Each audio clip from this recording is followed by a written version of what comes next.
Hello, this is DP Mavia. Welcome to a recap of 1714, our Thursday Bible study. Yesterday we were live and I was talking about the good soldier, reference from the book of 2 Timothy chapter 2 verse 3.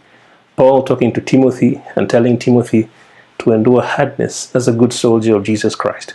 So I want to go through back my notes just to take us a bit into some of the things that were highlights, so that we might begin to contemplate and make them more cemented in our minds through meditation. So 2 Timothy 2:3 says, "Therefore endure hardness as a good soldier of Jesus Christ." Endure hardness as a good soldier of Jesus Christ. And that's where I got my title from, the good soldier. I did the first part yesterday. Next week I'll do the second part.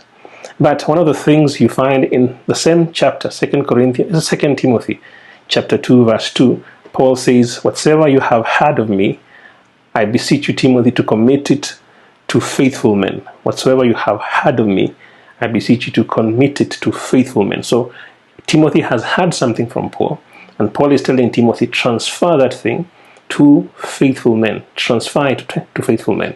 Then verse 3, he says, endure hardness as a good soldier of Jesus Christ. So you can see the idea of transference makes Paul adjust Timothy's mind to become somebody who is a soldier. That's just a simple idea of transferring. If you're going to transfer this thing, Timothy, you better start having a mentality of a good soldier, or a soldier for that matter.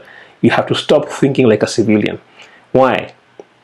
Because transference will almost likely usher you into a different level of warfare. When you begin to transfer those things that you know, and you're beginning to take it to the next generation, the next person, transference implies multiplication. And for you to be able to do that, you'll most likely encounter an insurmountable amount of resistance.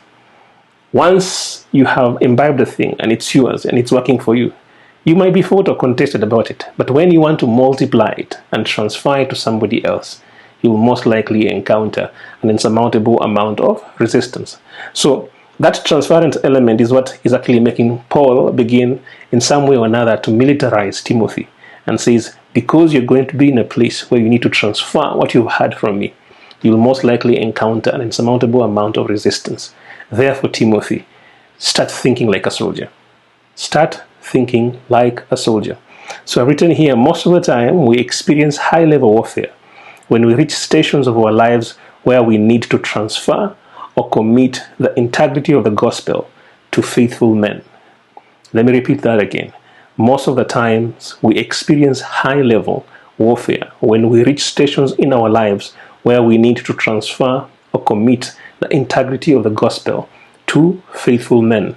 So Paul is militarizing Timothy, or making him begin to have a mindset of warfare or of a warrior, because Timothy now has entered into an estate where he needs to take the things he has heard from Paul and transfer it to other people. Now, transference is foundational to multiplication, which means transference will produce multiplication. Transference is drawn from faithfulness. You see, the things you've heard from me and you've been faithful with, now transfer them. So you are faithful to the things you've heard. Once you're faithful to the things you've heard, then you can transfer them. And in transferring them, you are multiplying.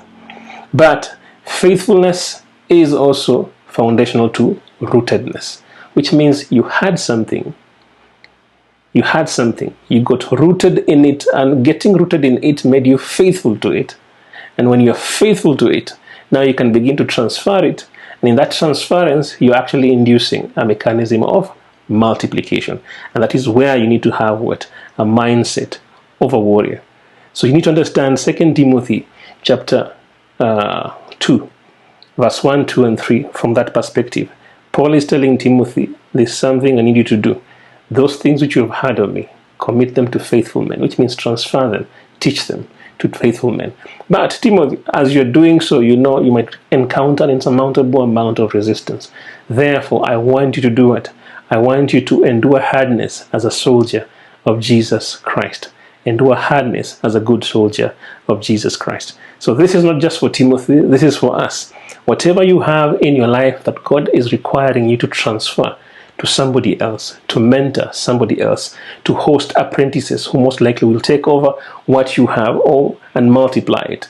You'll most likely encounter insurmountable resistance. And in that one, you don't have to run away. You just need to have a mentality of a good soldier of Jesus Christ. Endure hardness as a good soldier of Jesus Christ. So I'll come back shortly and we continue with a recap concerning what we learned yesterday. But remember, for you to be a good soldier of Jesus Christ, it's committed unto you to remember the things that the Holy Spirit has been tutoring you, not just to host them for yourself, but to begin to be faithful to them, rooted in them, therefore then transfer them so that you can trigger what? A multiplier effect. And in doing that, you are most likely to encounter what? Some form of unsurmountable resistance. That is the reason why you need what? To have a warrior-like mentality. That is what it means to be a good soldier of Jesus Christ. So that's the first point. When we come back, I'll go to the second part of what we learned yesterday. DP Mavia here, 1714. See you shortly. God bless you so much.